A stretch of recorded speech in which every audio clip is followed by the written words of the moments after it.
정관용의 지금 이 사람.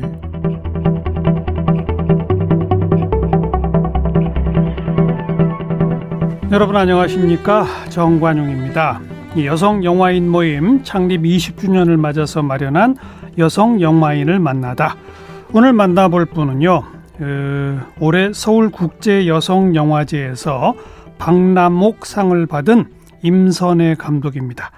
지난 10일부터 16일까지 서울국제여성영화제가 열렸는데 임선혜 감독은 첫 번째 장편 작품인 69세 이 영화로 박남옥상을 받았어요. 이 노인에 대한 성범죄를 주제로 한 영화 69세, 부당함을 참지 않고 사회에 맞선다 이런 내용을 담고 있고요. 한국 영화에서는 한 번도 다루지 않았던 노년 여성의 성 이야기라서 더더욱 화제를 받았고 여러 국제영화제에서도 지금 초청을 받고 있다는데 영화 69세의 임선혜 감독을 함께 만납니다. 임 감독님 어서 오십시오. 네, 안녕하세요. 네, 서울국제여성영화제 매년 하는 거예요? 네, 매년 열리고 있어요. 여성 감독들의 영화만 하는 겁니까? 꼭 그렇지는 않아요. 근데 네. 왜 이름이 여성영화제죠? 여성 문제를 다룬 영화들? 네, 아무래도 여성 서사를 다룬 영화들이 많이 주류를 이루고 있는 것 같아요. 여기 박남옥상을 타셨는데 네. 박남옥 누구죠? 그 한국 최초의 여성 감독님 이름을 이제 기리는 상이에요. 그 박남옥 감독님이 그 제가 알기로는 50년대 처음 이제 한국에서는 처음으로 여성 감독으로 이제 데뷔하신 분으로 알고 있어요. 50년대? 네. 어떤 영화를 만드셨죠? 미망인이라는 영화 한 편을 만드시고 저도 이 상을 통해서 이제 좀 알아봤는데 예. 그 이후에는 작품이 없으셨더라고요. 예. 작품이 딱 한 편? 네. 그 작품 하면서도 굉장히 좀 어려움이 많이 있으셨던 걸로 알게 됐어요. 그래서 서울국제여성영화제를 통해서 그분의 이름을 기리는 상을 받게 됐다는 소식을 듣고 정말 너무 영광이었어요. 최초 여성 감독을 기리는? 네. 근데 딱 한 편밖에 왜 안 만드셨을까? 뭐 여러 가지 어려움이 있으셨겠죠. 지금도 뭐 여성 영화인 분들 많이 있으시긴 하지만 아직은 양쪽으로는 좀 많이 좀 차이가 있거든요. 근데 50년대라고 생각하면은 1950년대. 네, 뭐 정말 너무 힘드셨을 것 같아요. 현장 사진을 찍힌 걸 좀 봤는데 사진? 네, 어떤 사진? 감독님이 이렇게 포대기에 아이를 업고 현장에서 아이를 봐줄 감독이? 네, 영화 감독이? 네, 그리고 스태프들 밥도 해줄 사람이 없어서 직접 또 소태 밥도 하고 연출도 하고 밥도 하고 애들 잠깐만. 영화 감독이 아기를 들쳐업고 네. 스태프들 매길 밥을 하고 있다고요? 네, 그 사진을 보고 제가 69세라는 영화 처음 이제 찍게 됐을 때 그 저희 촬영 감독이 이 사진을 보여주더라고요. 누나도 박남옥 감독의 사진? 네.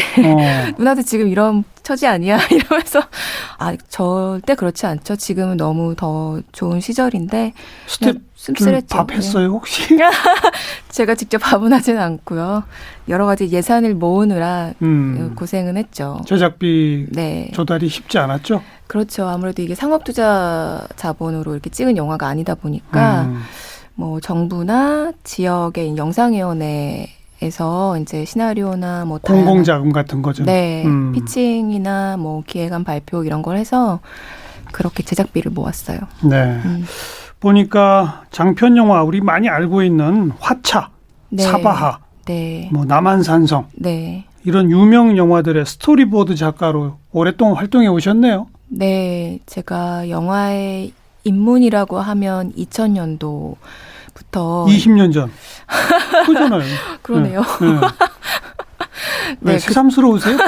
본인 스스로 20년 됐다니까? 네, 왜냐하면 사람들이 제가 여전히 연출의 꿈을 갖고 있었는지를 잘 모르셨더라고요. 그래서 최근에 데뷔를 했는데 아직도 영화를 하고 있었어? 이렇게 하시는 분들도 있고 그래서 그렇다. 제가 20년이 됐구나. 이런 생각을 뭐 새삼스럽게 하게 됐었는데요. 네. 그때는 이제 영화 연출부, 그러니까 스크립터라는 일로 시작을 했다가 제가 이제 미대생이다 보니까 그림을 좀 그릴 줄 안다는 이유로 이제 선뜻 저에게 그런 일을 맡기셨어요. 그래서 그 스토리보드 작가라는 게 그러면 그림으로 이렇게 화면을 구성해 주는 그겁니까? 네, 그러니까 촬영 전에 대본이 있으면 이거를 이제 그림 대본으로 또 꼼꼼하게 이렇게 거의 각 제2, 제3의 각색이 이루어지는 작업이 이루어지거든요. 그래서 그럼 감독은 그 스토리보드 그러니까 만화처럼 생긴 네, 그걸 보고 네. 대략 이제 이 위치에 어느 배우가 어떻게 있고 뭐 이렇게 되는 거예요? 그렇죠. 꼭 배우뿐만 아니라 모든 스태프들이 어떻게 찍을 건지를 그렇죠. 미리 계산을 하면 뭐 예산도 세이브가 되고 시간도 절약되고 여러 가지로 효율적인 작업이에요. 예, 예. 그거를 하는 이제 작업자로서 좀 오래 일을 했어요. 그랬죠. 그런데도 한편에서는 내가 내 영화를 만들겠다는 꿈은 계속 있었고. 네, 원래 이제 시작부터 연출하는 이제 감독이 되고 싶다라고 생각을 했었는데 그 꿈을 이제 아예 접지는 않았었고요. 계속 언제가 기회가 닿으면 할 수 있지 않을까 싶어서 스토리보드 작업하면서 간간히 단편 영화도 찍고 시나리오도 장편 쓰고. 시나리오도 준비하면서 기다렸어요. 네. 네. 그러다 중간에는 웹툰 로마 면옥을 연재했네요.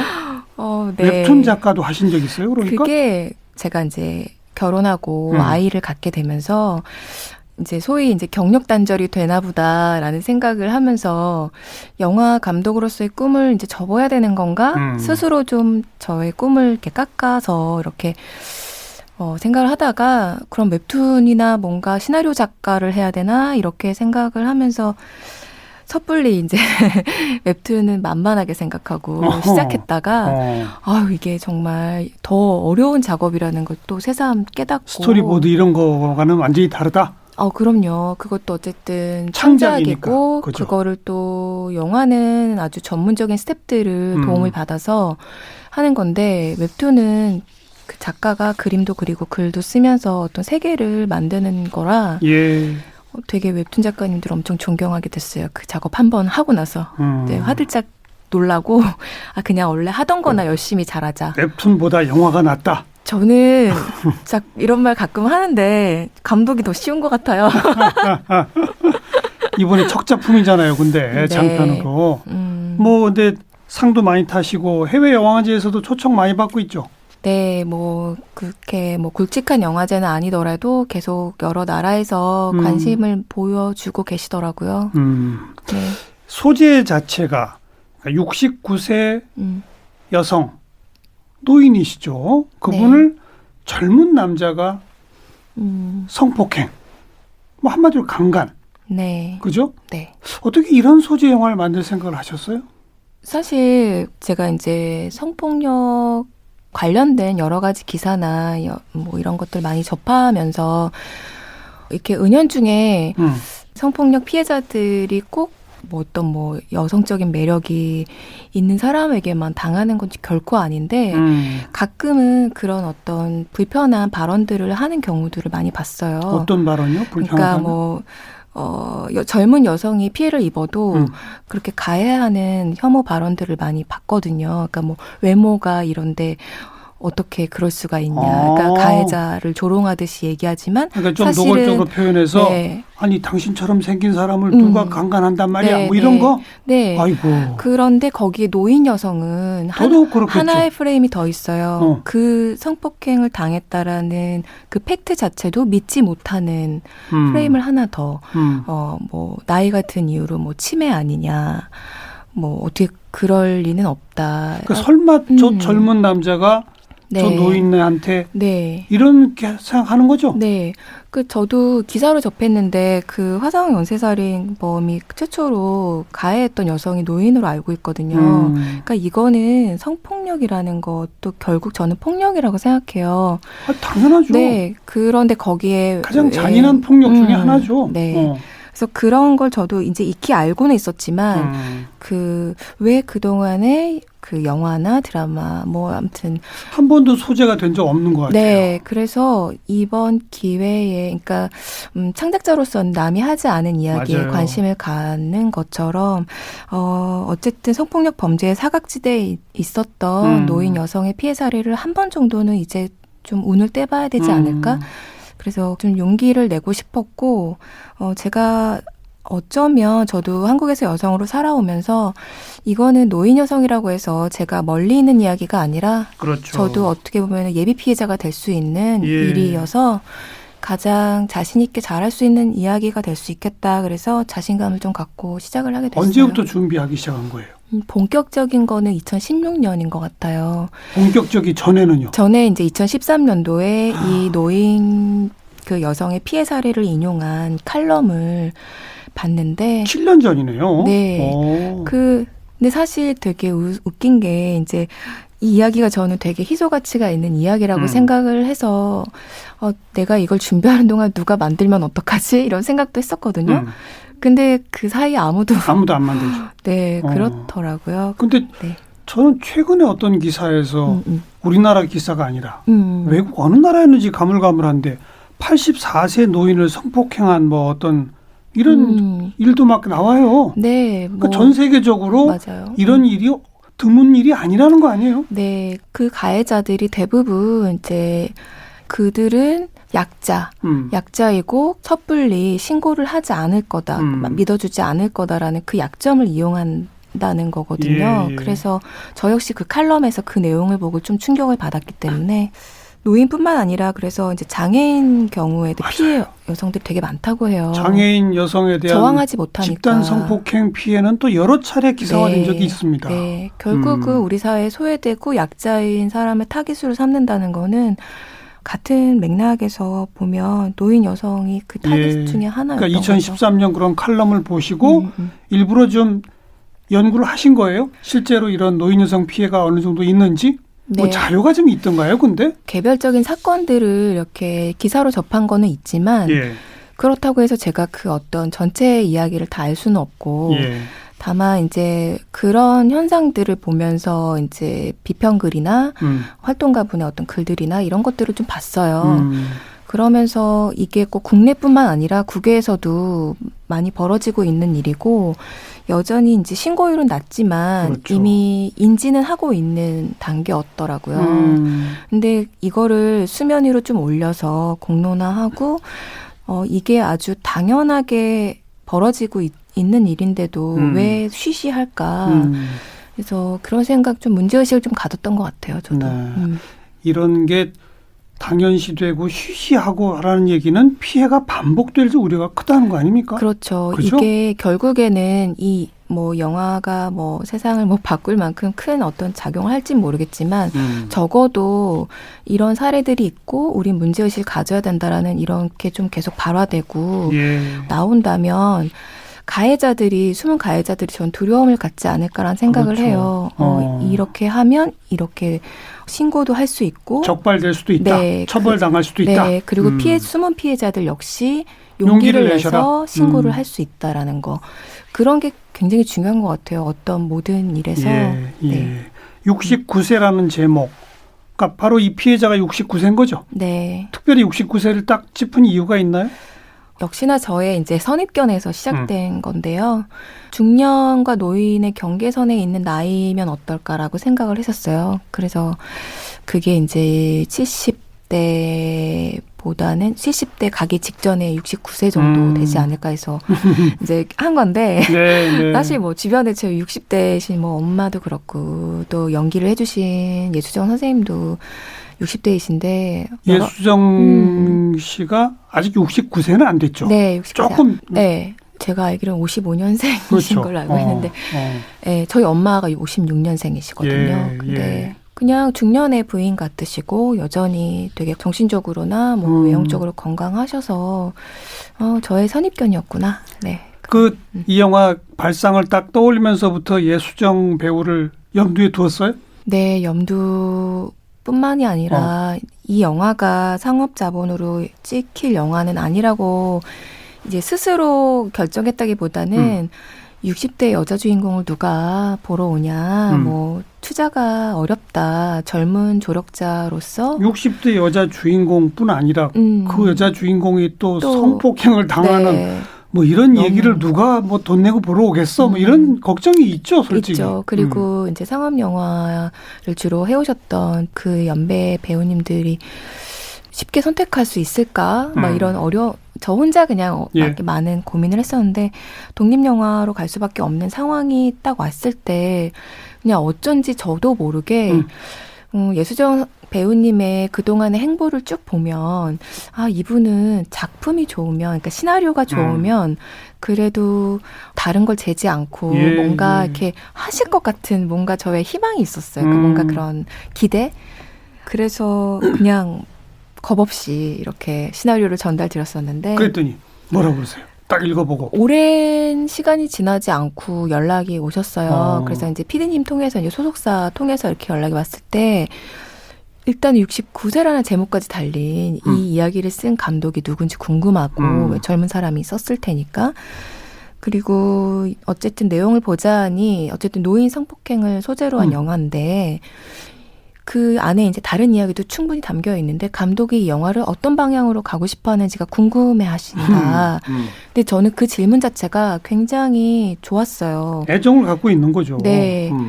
이거를 단순히 어떤 이런 자극적인 사건을 이슈화하는 게 아니라 그 다른 면을 좀 봐주신 것 같아서 만나 뵀더니 역시나 그 지점을 더 좋게 생각하셨고 그 부분을 좀 더 깊이 이야기를 나눴으면 하는 예, 말씀을 예. 해주셨어요. 예.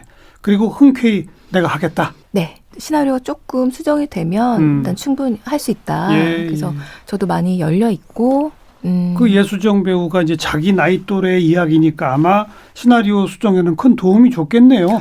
그렇죠. 그분 아니면 못할 조언들이 있을 거 아닙니까? 그럼요. 제가 아주 인상 깊었던 거 한 가지만 말씀을 드려보면은 60대, 69세를 살아온 여성이 성폭력을 당했다라고 했을 때 그 예수정 배우님께서 딱 처음으로 하신 말씀이 이 수치심이 아니라 자존심이 상하는 문제라고 하시는 거예요. 아, 그 말에 되게 뒤통수를 딱 맞은 느낌이었어요. 이게 내가 약한 존재라는 거를 알고 나를 무력으로 그렇죠. 이제 제압한 그 약점을 딱 잡고 이렇게 했다는 거. 예. 그래서 어쨌든 우리 사회에서 성폭력이 일어날 때 피해자에게 이제 수치심을 좀 강요하는 어떤 분위기가 있는데 그런 부분에 있어서 아주 명쾌한 답이었던 것 같아요. 그래서 네. 그 부분을 좀 더 시나리오에 더 두드러지게 선명하게 드러날 수 있도록 시나리오를 조금씩 수정했던 것 같아요. 수치심이 아니라 자존심이다. 네. 오히려 수치심을 느껴야 될 거는 가해자죠. 예, 그런 부분들에 대해서 선생님하고 얘기를 많이 나눴어요. 결국 영화의 전체적인 골격은 이 자존심의 상처를 입은 피해자가 고소를 하죠. 네. 경찰에 찾아가서 네. 용기를 내서. 네. 그런데 경찰도 그렇고 주변 인물도 그렇고 잘 안 받아들여지죠. 사회적 편견의 벽 앞에 서게 되는 거죠. 네. 그런데도 끊임없이 도전해서 계속 그 가해자의 잘못을 사회를 향해 외치는. 네. 이 영화는 그런 거죠, 결국은. 네, 그렇죠. 영화라는 게 어떤 주인공이건 간에 그 영화 안에서 성장하고 후에 어떤 목표하는 바를 이뤄내기 마련이잖아요. 그게 뭐 원래 원하던 A라는 어떤 뭐 결론이 아니더라도 그런 과정 속에서 69세 이 노인 여성이 효정이란 인물이 어떤 젊은 조력자나 어떤 활동가나 변호사 뭐 이런 사람들에 의해서 이렇게 등 떠밀듯이 해서 자신이 이루고자 하는 부분들을 하는 게 아니라 이 노인 여성 자체를 그러니까 하나의 인격체로서 그렇죠. 본인의 주체적 의지로. 네, 그 효정이란 인물이 물론 영화 속에 같은 69세인 동인이라는 동거인도 나오는데 기주봉 씨가 연기한. 네, 두 사람이 서로에게 영향을 받아서 끝내는 자신의 명예와 존엄을 위해서 이제 뭐 투쟁이라면 투쟁하는 그렇죠. 그런 모습을 좀 보여주고 싶었어요. 그리고 그건 단지 그냥 그 가해자 한 명에 대한 투쟁이 아니라 그렇죠. 사회적 편견 전체에 대한 투쟁인 거죠. 네, 단지 어떤 피해 여성으로서만 이 효정을 볼 게 아니라 이 사회에서 얼마나 차별적 시선과 편견 어린 시선으로 이 사람이 소외받고 힘들어하는지 예. 그렇지만 그 안에서 본인의 삶에 대한 어떤 나름의 가치를 지켜내려고 하는 그 존엄을 지켜내려고 하는 인물이 끝까지 용기를 잃지 않고 포기하지 않는 그 모습을 좀 그려내고 싶었어요. 네. 맨 첫 장면이 그 성폭행이 이루어지는 장면인데 네. 그냥 깜깜해요. 네. 암전 상태에서 소리만 들리는 그것도 직접적인 성폭행의 소리는 안 나와요. 그 네. 직전까지만 나오죠. 네, 맞아요. 의도적으로 그렇게 한 겁니까? 네, 나름 이제 두 가지 이유가 있었는데요. 하나는 말씀하신 것처럼 성폭행을 당하는 장면이 아니라 그 직전의 어떤 전조. 근데 그 지점이 저는 굉장히 좀 공포스럽고 불안한 그 감정을 관객이 블랙 화면에서 선입견 없이 그 소리로만 체험을 관객도 한번 느껴봤으면 했어요. 그렇다면 효정의 어떤 그런 고립된 불안했던 그 순간을 관객도 역시 비슷하게 느낄 수 있지 않을까라는 윤리적인 거라기보다는 어떤 연출적인 시도, 도전 같은 거였고, 두 번째는 기존에 이제 성폭력을 소재로 한 영화들에서 그 성폭력 당하는 장면을 재현하는 방식의 어떤 연출이 많이 있었는데 좀 끔찍하고 네, 자극적이고 그거를 보는 관객으로서 굳이 저렇게까지 필요했을까? 많이 불편한 점들이 많이 있었어요. 그래서 저게 주는 어떤 영화적 흥미로움은 대체 뭐길래 저렇게까지 표현해야 할까? 그래서 그런 부분을 좀 많이 지양하고 싶었어요. 네. 그 첫 장면뿐 아니라 전반적으로 실내 장면은 대체로 좀 어둡게 처리를 하셨더라고요. 의도적이었죠. 아무래도 이제 배경 자체가 이제 겨울에서 초봄으로 딱 넘어가는 그 시점이고, 거기에 이제 이 어떤 노년 세대의 어떤 좀 스산함, 그러니까 미술이나 뭐 의상에서도 좀 컨셉을 그렇죠. 약간 좀 차가운 톤으로 잡았어요. 그래서 후에 이제 효정이 햇빛으로 나아가는 마지막에 봄볕에 햇빛으로 나아가는 그 부분을 좀 더 강조하고 싶어서 반대로 좀 어둡고 그늘진 좀 차가운 톤으로 유지했는데요. 제가 생각했던 것보다 더 많이 어둡게 보시더라고요, 관객분들이. 그러니까요. 상영관이 많이 어두웠나 봐요.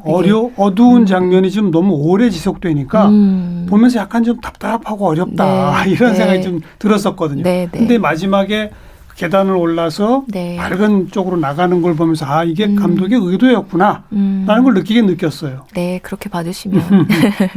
또 한 가지 이 영화는 약간 추리적 기법도 들어있더라고요. 그러니까 이 가해자 측이나 뭐 이런 쪽에서 이걸 터무니없는 거짓말이다, 뭐 침해다, 뭐 이렇게 막 몰잖아요.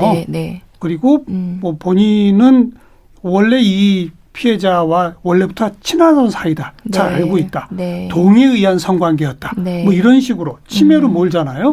근데 이제 이 피해를 주장하는 이예수정 배우도 자신의 기억이 깜빡깜빡하는 거죠. 그런데 뒤에 가서 보니 그 가해자가 한 말들이 전부 거짓말이라는 것들이 이제 드러나게 되는 그런 추리적 기법이 있더라고요.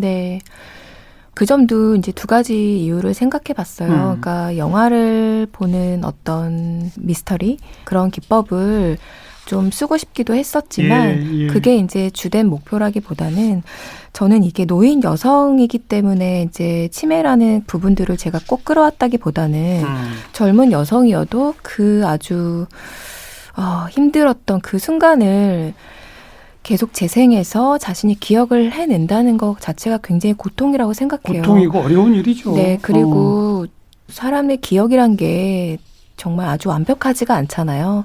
근데 그런 부분들의 약점, 뭔가 그런 빌미를 삼아서 자꾸 피해자가 스스로 의심하게끔 만드는 그런 어떤 2차 가해들도 많이 봐와서 그런 부분을 좀 녹이고 싶었고요. 그렇지만 효정이 후반부에 내가 기억에 오류가 있었을지라도 성폭력을 당했을 때 자신의 기분은 그거는 기억을 못할 수가 없잖아요. 그 부분을 영화적으로 아주 명쾌하게 보여줄 수는 없지만 스스로 결백하다라는 어떤 방점도 한번 찝어보고 싶어서 그 약간의 그런 미스터리한 구조를 좀 가져갔던 것도 있어요. 그게 어떤 면에서는 영화적 재미도 또 살려주는 것 같아요. 그렇죠. 사실은 블랙에서 우리가 본 거는 없잖아요. 모르니까요. 이게 진짜 혹시 잘못된 기억 아닐까? 이러면서 보게 되더라고요. 맞아요. 그런 게 뭐 우리가 그냥 일반적으로 일어나는 사건들에서도 보는 사람들이 여러 가지 생각을 하기 마련이니까. 그런데 영화 이제 완성돼서 어렵사리 개봉을 했는데 영화를 보지도 않은 것들이 평점 빵점을 주고 막 이런 평점 테러를 했다면서요? 왜 그런 거예요? 그것도 뭐 저도 정확한 그렇게 이유는 할 일이 없나요? 그러니까 아무래도 그런 것 같아요. 그러니까 이제 신혼만 보고 어떤 예고편만 보고 그냥 단순히 그 29세 남성이 69세 여성을 성폭행했다라는 거가 제가 어쨌든 이 영화에 담으려고 했던 그 주제, 그러니까 사회가 그 부분을 믿어주지 않고 여러 가지 편견 어린 시선을 바라보는 예. 것 내용이 결국 그 평점 테러와 거기에 달린 댓글들의 내용을 그렇죠. 보니까 같은 거죠. 예, 같은 맥락이더라고요. 저는 그래서 더 놀랐어요. 아직도 우리가 뭐 여러 가지 뭐 미투 운동이나 그 이후에 많은 좀 성인지 감수성이 좀 있다, 예. 좀 많이 높아졌나라고 생각을 했었는데 아직 멀었나 이런 생각도 했었지만 그래도 주변에 이제 지인분들의 남성분들 특히 그런 분들께서 어떤 특정한 부류의 집단일 뿐이지. 그렇죠.